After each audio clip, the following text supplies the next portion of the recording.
کبھی آپ نے سمندر کو غور سے دیکھا ہے؟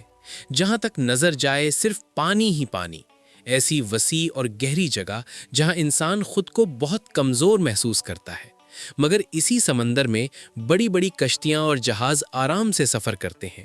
قرآن مجید اس منظر کو اللہ کی نشانیوں میں سے ایک قرار دیتا ہے۔ اللہ تعالیٰ فرماتا ہے کہ وہی ہے جس نے سمندر کو تمہارے لیے مسخر کر دیا تاکہ کشتیاں اس میں اس کے حکم سے چلیں اور تم اس کا فضل تلاش کرو۔ ذرا سوچئے، اتنا بھاری جہاز جو ہزاروں ٹن وزنی ہوتا ہے وہ پانی پر کیسے تیرتا ہے؟ یہ سب اللہ کے بنائے ہوئے قوانین اور اس کے نظام کا حصہ ہے۔ اگر پانی کا توازن، کشش اور لہروں کا نظام نہ ہوتا تو کوئی کشتی ایک لمحہ بھی سمندر پر نہ ٹھہر سکتی۔ اسی لیے قرآن بار بار انسان کو دعوت دیتا ہے کہ وہ سمندر میں چلتی کشتیوں کو دیکھے اور غور کرے کہ یہ سب کس کی قدرت سے ہو رہا ہے۔